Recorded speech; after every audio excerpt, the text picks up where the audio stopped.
Well, good morning, everybody, and thanks for joining us. We want to take this time and give you the latest updates on Hurricane Helene as it closes in on North Carolina.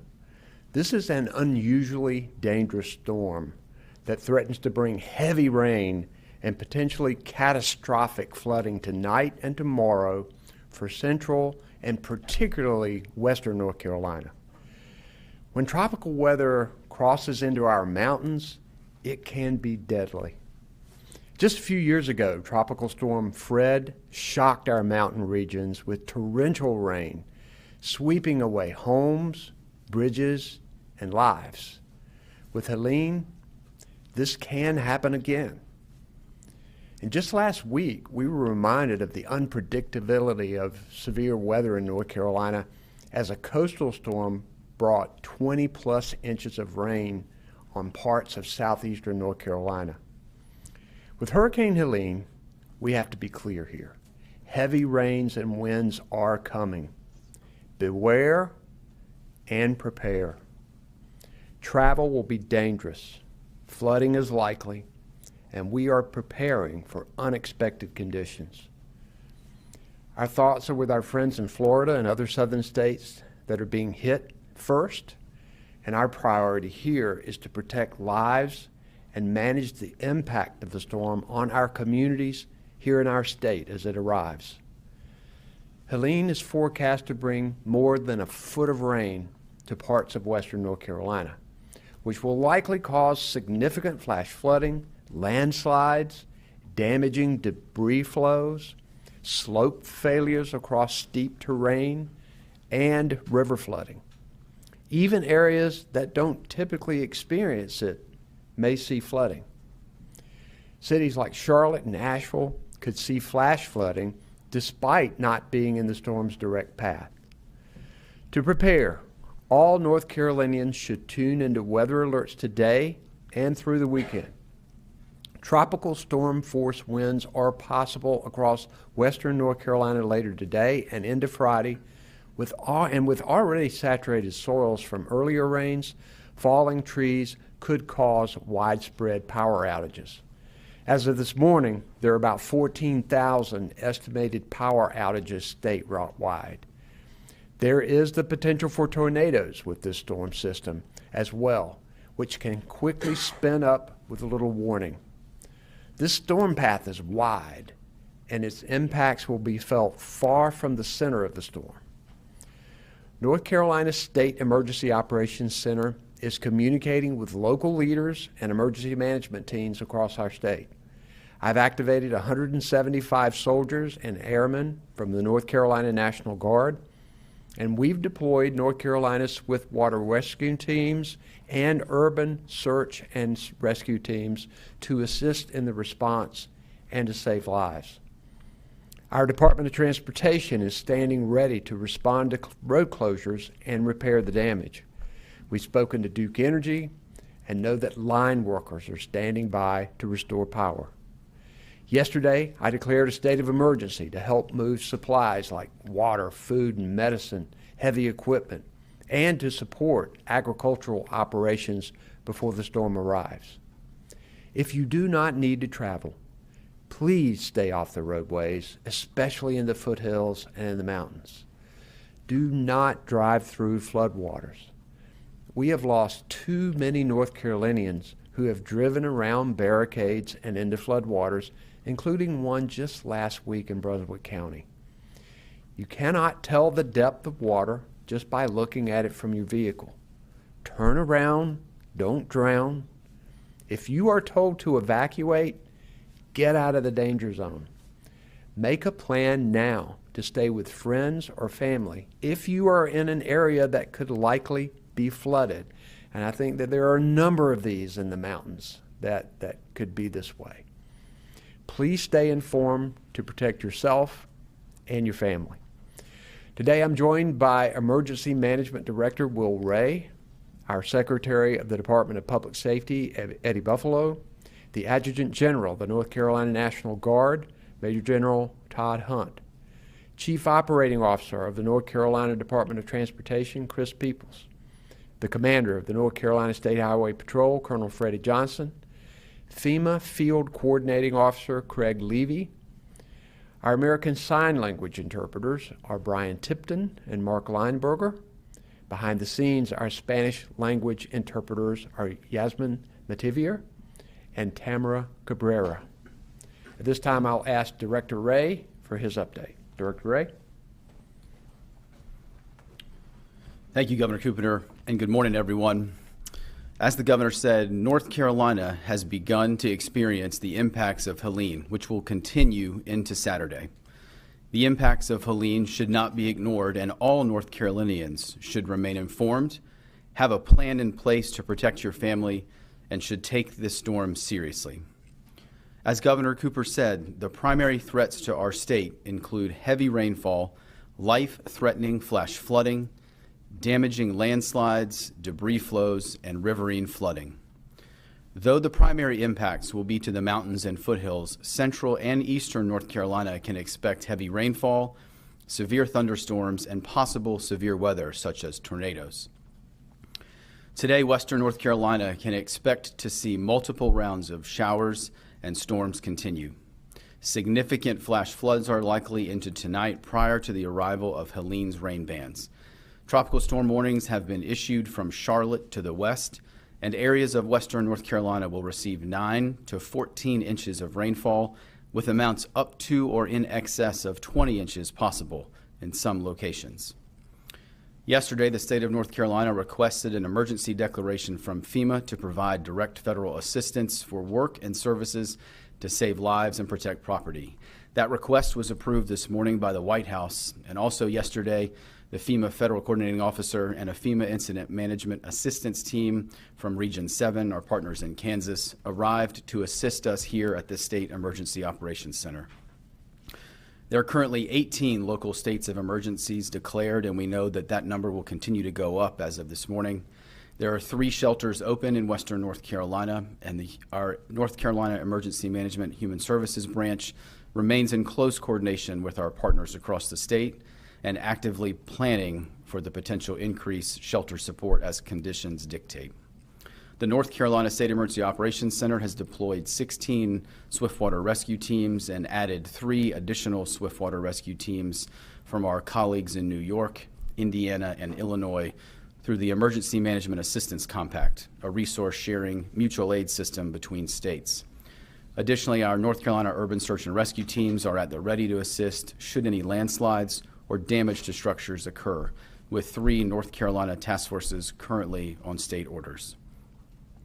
Many local jurisdictions across our state have offered their emergency resources to assist impacted communities. In North Carolina, we operate under a whole-of-community approach to disaster management, and the close collaboration between local communities and the sharing of resources further solidifies that approach.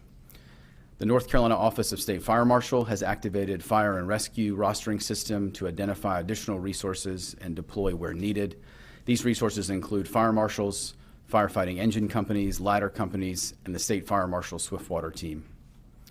The State Emergency Response Team continues to monitor dams across the state, along with our partners in the Department of Environmental Quality, to ensure that residents are notified in the event of an issue.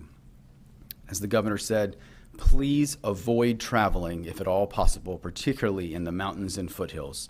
If you must travel, please visit drivenc.gov to check roadway status. This website is updated regularly by the North Carolina Department of Transportation.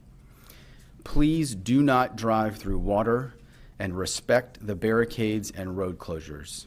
For those that are in flood-prone areas, please make sure you're informed, that you have a plan of action to quickly evacuate if necessary, and that you're receiving information from reliable sources, such as local emergency management offices and the National Weather Service.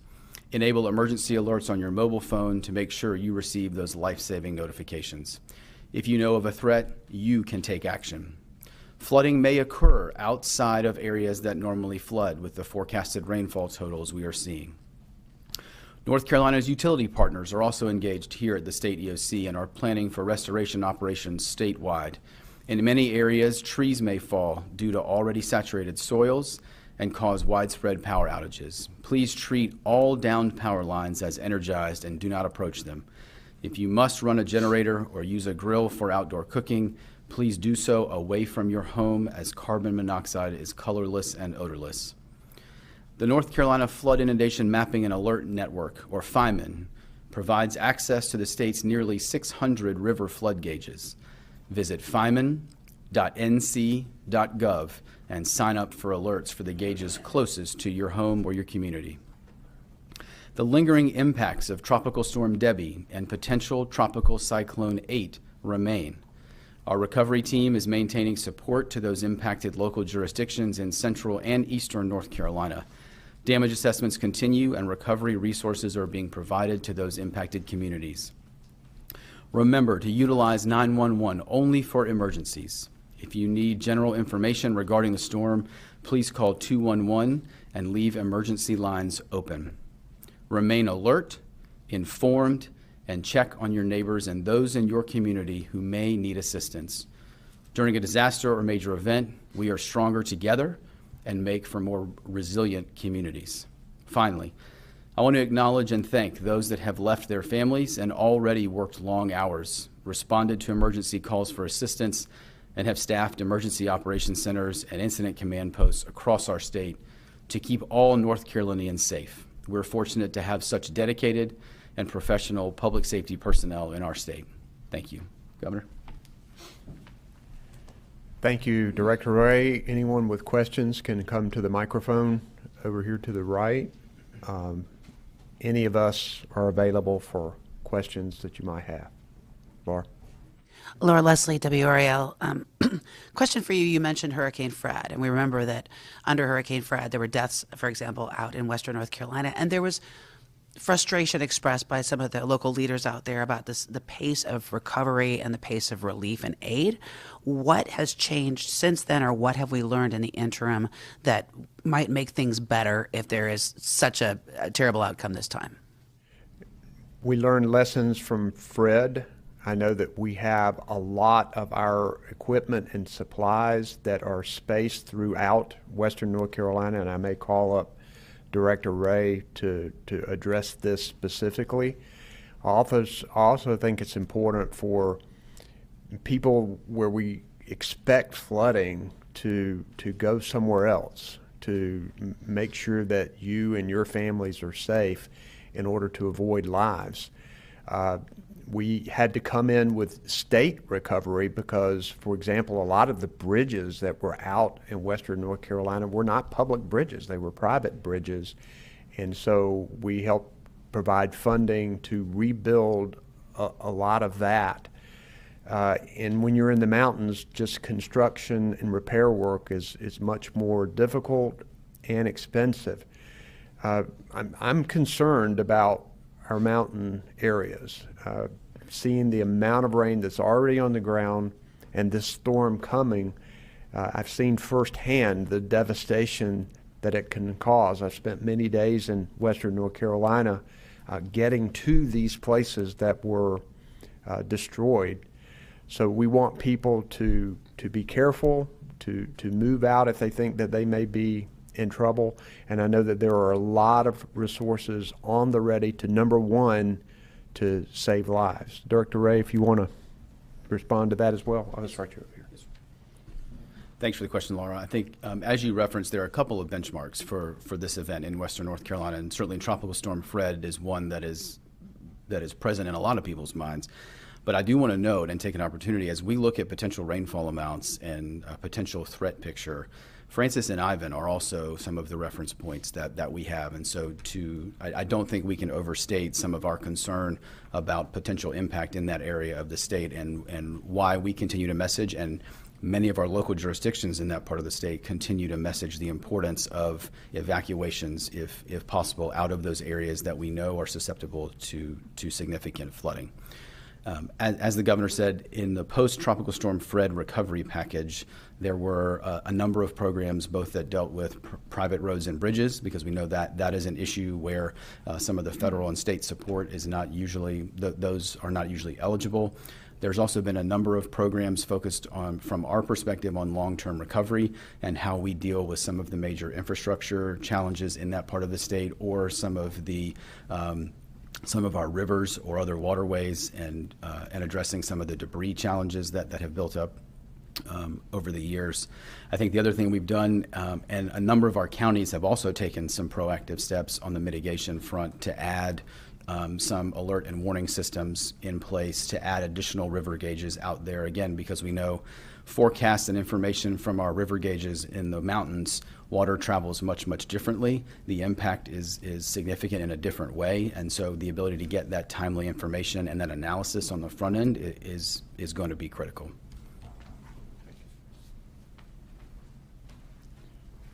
Adam? Does the state have enough resources to handle both the recoveries going on at PTC8 and Debbie and the upcoming kind of threat from this? I guess where is the sort of allocation going? Debbie or the Cyclone 8 that's in Brunswick?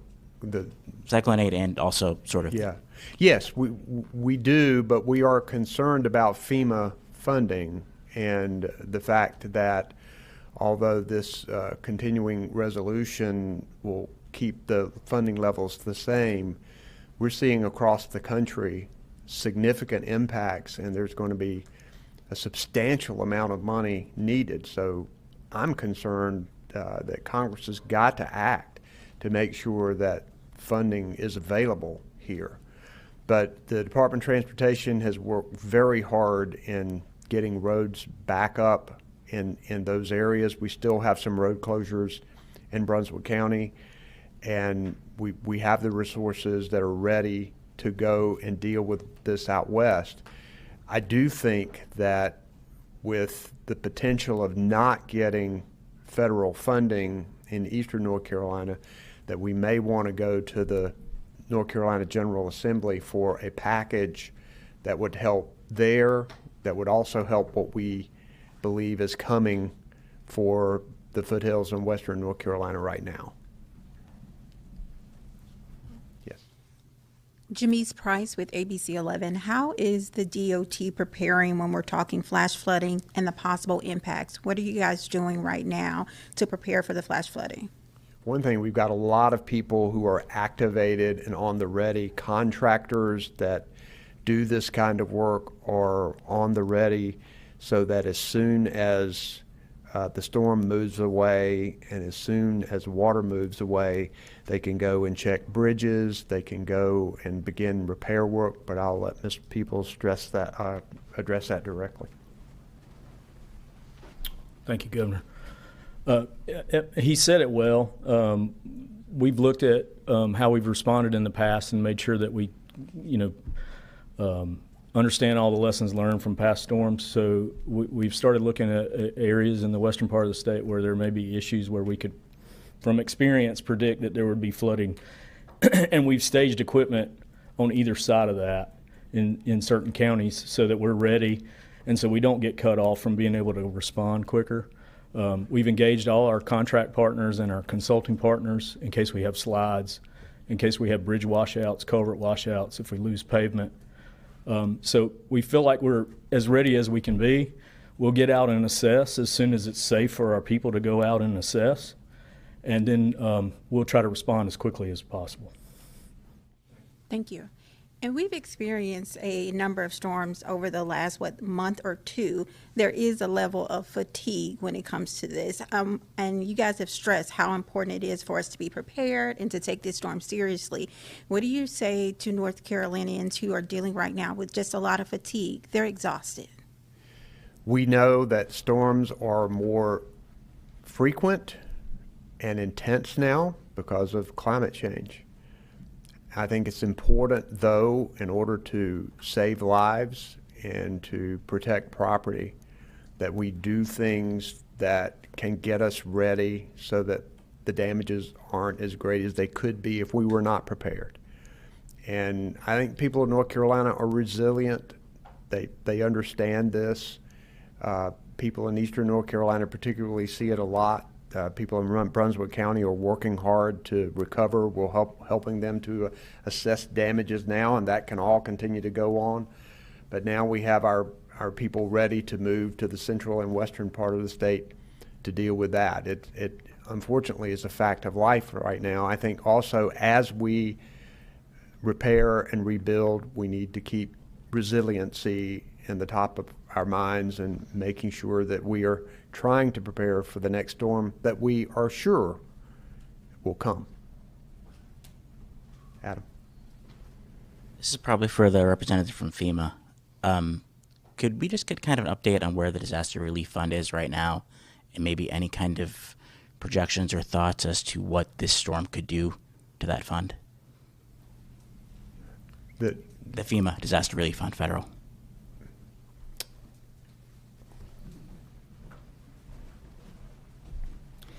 Thanks for the question. The Disaster Relief Fund, right now, the funding will not impact our response to this storm. The funds in that fund, we have fenced off for life-saving and life-sustaining activities to assure that those activities can continue through the rest of hurricane season and until the Disaster Relief Fund can be refunded. How much money is in that fund right now? Or how much is what's that pot? Like, I don't know the exact amount of money in the pot at the moment. That money is constantly fluctuating, and there are multiple states and multiple incidents that are being supported from that funding. So any number I would give you would be out of date right after I said it. Mary Smith here with CBS 17. Governor Cooper, you mentioned that we're already seeing power outages. Can you talk about where we're seeing those? Will, do you have that? So thank you for the question. Right now, right before we walked in here, we were at about 14,000 statewide. Again, we are starting to see a slow tick up, as we would expect in Western North Carolina, really in the areas right now that are receiving more of the impact. So Avery, McDowell, Buncombe, some of those areas. We can follow up with you right after and give you kind of the specifics if that would be helpful. But again, we are anticipating significant outages, particularly in the western part of our state, as we look at the possible wind speeds as well. That's also, I think, a concern. Again, we've talked a lot about the amount of water and the amount of rainfall and what that could do based on some of the terrain in Western North Carolina. But as our weather team has shared, the potential for tropical storm force winds as far east as into and around the Charlotte metro area, I think, also raises some level of concern and what that could do for power outages in the western part of the state. Laura? One off topic, if I could. We learned yesterday that the Lieutenant Governor's office, some people have resigned. Are you concerned at all about the operations of the office, and will it be impacted in the duties that it needs to carry out? I don't think that there are many duties there that office is assigned, so I don't think that would have any impact. Do we have someone on line? Okay, we can take first question of someone calling in.